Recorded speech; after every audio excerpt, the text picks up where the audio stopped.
Today we actually get to do some mechanicking. I know some of the previous videos we've been doing a lot of construction and shop repairs, but we actually get to turn some wrenches today, so that's a little bit exciting. The downside of that is we're having to turn wrenches because this currently doesn't run. I picked this up about 5 years ago. My dad did some trading with a guy and asked me if I would be interested in a forklift. At the time, my mentality was against maintaining any additional engines. I have enough projects and things going on, and this thing didn't run at the time that I received it, so I had to immediately work on it, and I got it running no problem. Replaced the coil, replaced some fouled out plugs, put new gas in it, and it started up and fired up just fine. I've been using it on and off for about the past 4 years or so, and about 6 months ago it decided to die again. So we got to fix it, because I can't stand when something's in the shop that's supposed to be a useful piece of equipment and doesn't start. So I've ordered a whole bunch of parts. I'm pretty much going to redo the entire ignition system. So we got plugs, wires, cap, rotor.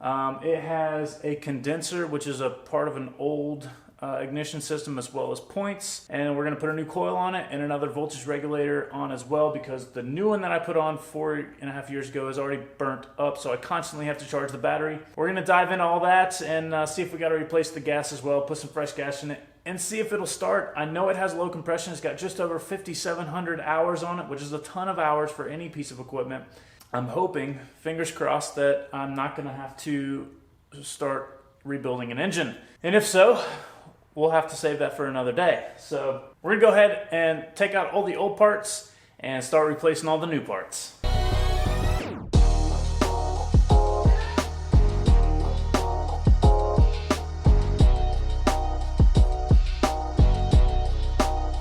Now, if all that time lapse was too fast for you, we had the distributor cap right here with all these spark plug wires. We had the spark plugs in their respective holes. Then we had the rotor underneath, and then we had the points underneath that. We also had a little condenser that was connected right here. We had the voltage regulator for the alternator. It's connected here, and then the coil that went here.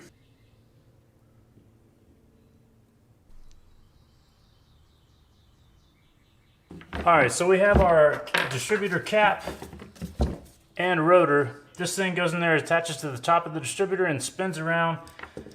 The spark jumps, makes contact with all these little points inside, and then sends the spark where it's supposed to, down the wire, into the spark plug.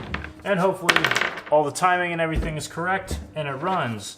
Now from the battery, we go to the coil. The coil is basically an energy source for 12 volts to be turned into a whole lot more than 12 volts, which is what's required to make that jump in the gap on the spark plug, and you need something high voltage. So there's two windings in here. One steps the voltage up from 12 volts to 50,000 volts or something like that. And then there's a secondary winding in there that helps store some of that energy for the pulse of the spark plug. This right here, the coil, is a constant energy source. We need a way to break that up, because this rotor isn't going to be actually touching somewhere where it can distribute that evenly all the time. So the way that works is these points that are beneath the rotor. So this is kind of how it would all go together. You got points under here, the rotor sits on top, and the cap sits on top of that. So when the rotor is not in contact with somewhere that it can actually send the power to the spark plug, it has to have a break in that voltage source. And that's what these points do, is they break that contact. And that's all this is two contact points. And they do wear out over time. It's a common component on older vehicles. This is about a 1960 something, late 60s, early 70s. And so these things are basically your voltage interruption. All that voltage power source has to have somewhere to go. It's getting constant energy from here. It's breaking the points here. As that distributor spins around, there's a little bitty cam lobe on the shaft of the distributor underneath this that runs into this little guy right here and just constantly breaks those contact points. That energy goes into this little guy, what they call a condenser. It can also be interchanged with as a capacitor. It's just a little bitty, basically voltage storage source for that energy to dissipate into and buildup between breaks in the contact points where this rotor is spinning around, and that millisecond or two between spark jumps where that ignition is going to be sent to the actual spark plug to fire the cylinder to make the engine run.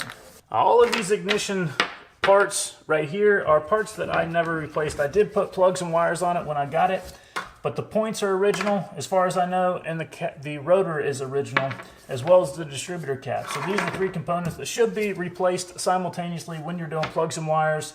Also, I put a new coil in when I got it, and a new voltage regulator in when I got it. So the condenser is original, a new voltage regulator that's already burned up, by the way, and this new coil. This coil shouldn't be bad. We'll test it off camera and make sure it's not bad, but I have a new one just in case. This voltage regulator, I'll take off this little cover right here and show you what's wrong on the inside.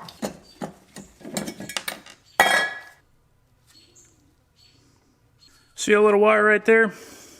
How it's burnt up? It's not supposed to be burnt up.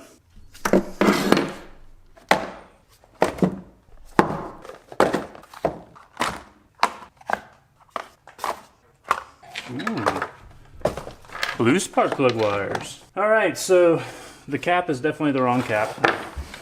So that sucks. All right, so I screwed up and ordered the wrong distributor cap, but I think I just went ahead and went inside and ordered the right one. So it'll take about a week to get here. We're gonna go ahead and throw on the parts that we do have that are correct, wait for the new distributor cap to come in. Once we get everything straightened out and plugged back up, we may slap the old distributor on there and see if it made any progress or not. If not, we'll wait for the new part. So let's get busy doing that.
All right, so I got the new coil on, I got the new voltage regulator on, we have the new points on, the new condenser or ballast resistor, the new rotor on, the cap is the wrong one. We said that earlier, we're gonna order the right one, we already did. We got the new plugs in and the new wires on, and we're still not getting any sparks. So that definitely leads me down the path to believe that the distributor cap is bad. So all we have to do is wait for that new part to come in the mail, and then we're gonna try to continue diagnosing and hopefully get this thing to be running again.